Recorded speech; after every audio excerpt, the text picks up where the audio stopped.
আসসালামু আলাইকুম সবাইকে, আশা করি সকলে ভালো আছেন। কোথা থেকে শুরু করব? স্পোকেন ইংলিশ কোর্সের আজকে হচ্ছে আমাদের 28 নম্বর ক্লাস। এর আগে আমরা 27টা ক্লাস শেষ করেছি। যারা আগের ক্লাসগুলো মিস করেছেন অবশ্যই দেখে আসবেন, কারণ আগের ক্লাসগুলো না দেখলে আপনারা ক্লিয়ারভাবে বুঝতে পারবেন না এবং ইংলিশ ল্যাঙ্গুয়েজটা শিখতে পারবেন না। এই জন্য আপনারা আগের ক্লাসগুলো দেখে আসবেন।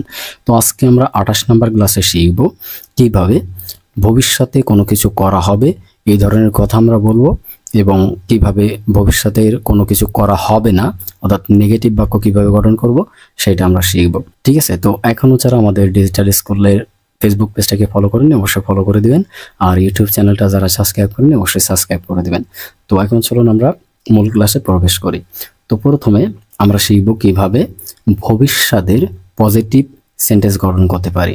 ঠিক আছে, তো এই জন্য আমাদের যে স্ট্রাকচারটা মনে রাখতে হবে সেটা হচ্ছে, দেখেন, প্রথমে একটা সাবজেক্ট ব্যবহার করতে হবে, এরপরে আমাদের উইলকে ব্যবহার করতে হবে, অথবা শিয়ালকে, আমরা চাইলে শিয়ালকেও ব্যবহার করতে পারি। যেখানে যেখানে উইল ব্যবহার করব আমরা উইলের পরিবর্তে ঠিক একই জায়গাতে আমরা শিয়ালকে ব্যবহার করতে পারি। তো আমাদের দেশে যেহেতু শিয়ালের ব্যবহার তেমনটা নেই, এই জন্য আমি শুধুমাত্র উইল দিয়ে দেখাচ্ছি। ঠিক আছে, এরপরে আমরা কি করব, মেইন ভার্বের বেস ফর্মকে ব্যবহার করব। মেইন ভার্ব কি? যার একটা নিজস্ব অর্থ আছে এবং যে ভার্বটা দ্বারা একটা কাজ বোঝায় সেটাকে আমরা মেইন ভার্ব বলতে পারি। ঠিক আছে, তো আমরা এক্সাম্পলের মাধ্যমে বিষয়টা বোঝার চেষ্টা করব। তো প্রথম যে এক্সাম্পলটা আছে আমরা একটু দেখার চেষ্টা করি। দেখেন, আই উইল ডু, আমি করব। আই উইল ডু, আমি করব, কি করব বলা নেই।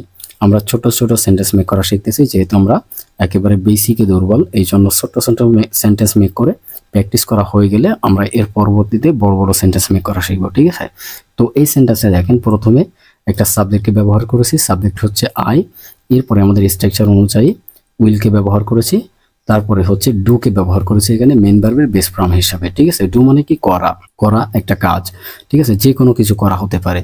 যেমন আমরা বলতে পারি আমি কাজটি করব, I will do the work, আমি কাজটি করব। ঠিক আছে, এই যে দ্য ওয়ার্ক, এটা হচ্ছে আমাদের এক্সটেনশন বা অবজেক্ট, আমরা ওইটার ব্যবহার এখানে করতেছি না, আমরা ছোট ছোট সেন্টেন্স মেক করা শিখতেছি। তাহলে আমাদের স্ট্রাকচার অনুযায়ী প্রথমে আমরা সাবজেক্টকে ব্যবহার করেছি, তারপরে উইলকে ব্যবহার করেছি, তারপরে ডুকে এখানে মেইন ভার্বের বেস ফর্ম হিসেবে ব্যবহার করেছি। তো একইভাবে আমরা চাইলে কিন্তু শুধু সাবজেক্টটা পরিবর্তন করে অনেক সেন্টেন্স আমরা গঠন করতে পারি। যেমন দেখেন, উই উইল ডু, আমরা করব, ইউ উইল ডু, তুমি করবে, ইউ উইল ডু, তোমরা করবে, দে উইল ডু, তারা করবে, মাই ফ্রেন্ড উইল ডু, আমার বন্ধুরা করবে, মাই ফ্রেন্ড উইল ডু, আমার বন্ধু করবে, হি উইল ডু, সে করবে, শি উইল ডু, সে করবে, ইট উইল ডু, ইহা করবে, কবির উইল ডু, কবির করবে। তো আমরা শুধুমাত্র সাবজেক্টকে পরিবর্তন করে এখানে অনেকগুলো সেন্টেন্স গঠন করেছি। এখন যদি আমরা আরও সেন্টেন্স গঠন করতে চাই, অর্থাৎ আমরা যদি চাই যে হাজার হাজার সেন্টেন্স গঠন করব, তাহলে কিভাবে করব? দেখেন, আমাদের শুধুমাত্র এই ডুটাকে পরিবর্তন করতে হবে, অর্থাৎ এই ভার্বটাকে আমাদের পরিবর্তন করতে হবে, যেটাকে আমরা মেইন ভার্ব বলতেছি। ঠিক আছে, তো এটাকে পরিবর্তন করে আমরা যে কোনো ভার্বকে বসাতে পারি।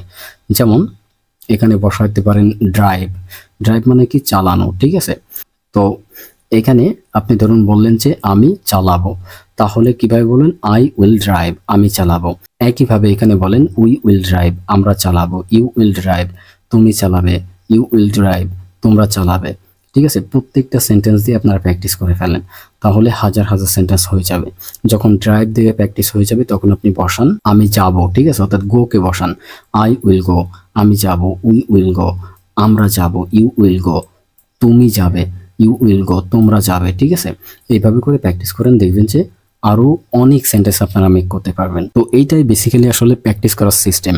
আপনি যদি ইংলিশ ল্যাঙ্গুয়েজটা ডেভেলপ করতে চান তাহলে এইভাবে করেই আপনাকে প্র্যাকটিস করতে হবে। এইখানে একটা বিষয় বলে রাখি, এই যে উইলটা আমরা বসিয়েছি এইটা শুধুমাত্র আমাদের ভবিষ্যৎকে নির্দেশ করে, এবং এটা এখানে হেল্পিং বা অক্সিলারি ভার্ব হিসেবে বসেছে। ঠিক আছে, আর মেইন ভার্ব হচ্ছে ডু। এই বিষয়গুলো আমরা আগের ক্লাসগুলোতে শিখেছি। তারপরে দেখেন এখানে ইউ, এখানে ইউ, দুইটা ইউ কেন বসালাম এবং এর অর্থ তুমি কেন হলো, তোমরা কেন হলো। ঠিক আছে, তারপরে হি, সি, এর অর্থ সে কেন। ঠিক আছে, আবার দুই জায়গাতেও কেন আমরা বসালাম। প্রত্যেকটা বিষয় আমি প্রথম ক্লাসগুলোতে বিস্তারিত আলোচনা করেছি, এই জন্য এখানে ডিটেলসে বলতেছি না, আপনারা ওই ক্লাসগুলো দেখে আসবেন, তাহলে ক্লিয়ারভাবে বুঝতে পারবেন। তো প্রথমে তাহলে আমরা পজিটিভ সেন্টেন্স গঠন করা শিখলাম, যে পজিটিভ সেন্টেন্স কিভাবে গঠন করতে হয় আমরা সেটা শিখেছি। এখন আমরা নেগেটিভ সেন্টেন্স গঠন করা শিখবো, অর্থাৎ নাবোধক বাক্য কিভাবে গঠন করবো সেটা আমরা শিখবো। তো একইভাবে দেখেন, প্রথমে আমাদের একটা সাবজেক্ট নিতে হবে, তারপরে উইলকে ব্যবহার করতে হবে, তারপরে নটকে ব্যবহার করব, তারপরে মেইন ভার্বের বেস ফর্মকে ব্যবহার করব। আমরা এই সেন্টেন্সটা দেখি তাহলে ক্লিয়ারভাবে বুঝতে পারবো। দেখেন, আই ওন্ট ডু, আমি করব না। এখানে দেখেন আইটা হচ্ছে সাবজেক্ট, তারপরে এই ওনটা হচ্ছে এখানে will not a short form, অর্থাৎ উইল নটকে যদি আমরা ছোট করে বলতে চাই বা কন্ট্রাকশন ফর্মে বলতে চাই তখন আমাদের ওন্ট বলতে হয়, ঠিক আছে। তো তাহলে বুঝতে পারলাম যে উইল নটের শর্ট ফর্ম হচ্ছে ওন্ট। আমরা চাইলে উইল নটও বলতে পারি অথবা ওন্টও বলতে পারি। যেহেতু আমরা স্পোকেন ইংলিশ শিখতেছি এই জন্য আমরা শর্ট ফর্মটা ব্যবহার করব। তারপরে হচ্ছে ডুটা হচ্ছে এখানে মেইন ভার্বের বেস ফর্ম, ঠিক আছে। তো তাহলে আমরা সেন্টেন্স মেক করাটা বুঝতে পারলাম। তো দেখেন এই একইভাবে আমাদের প্রত্যেকটা সেন্টেন্স এখানে গঠিত হয়েছে, শুধুমাত্র আমরা সাবজেক্টকে চেঞ্জ করব। যেমন দেখেন উই ওন্ট টু, আমরা করব না। ইউ ওন্ট টু, তুমি করবে না। ইউ ওন্ট টু, তোমরা করবে না। দে ওন্ট টু, তারা করবে না। মাই ফ্রেন্ড ওন্ট টু, আমার বন্ধুরা করবে না। মাই ফ্রেন্ড ওন্ট টু, আমার বন্ধু করবে না। হি ওন্ট টু, সে করবে না। সি ওন্ট টু, সে করবে না। ইট ওন্ট টু, ইহা করবে না। কবির ওন্ট টু, কবির করবে না। এখন আমরা হাজার হাজার সেন্টেন্স মেক করব কিভাবে, ঠিক এইখানে যেভাবে আমরা মেক করেছিলাম এইখানেও সেইভাবে আমরা ডুটাকে পরিবর্তন করে অন্য একটা ভার্ব নেব। যেমন আমরা পেলে নিতে পারি, ঠিক আছে। ধরুন আমি বললাম যে আমি খেলবো না, তাহলে আমরা বলবো আই ওন্ট পেলে। উই ওন্ট পেলে, আমরা খেলবো না। ইউ ওন্ট পেলে, তুমি খেলবে না। ইউ ওন্ট পেলে, তোমরা খেলবে না। এইভাবে করে প্রত্যেকটা সেন্টেন্স দিয়ে প্র্যাকটিস করবেন। প্র্যাকটিস করার পরে এই ভার্বটাকে চেঞ্জ করে আপনি একটা ভার্বের লিস্ট নেবেন, ওইখান থেকে একটা করে ভার্ব পরিবর্তন করবেন আর এটা দিয়ে প্র্যাকটিস করবেন। তাহলে দেখবেন যে আপনি হাজার হাজার সেন্টেন্স মেক করতে পারবেন।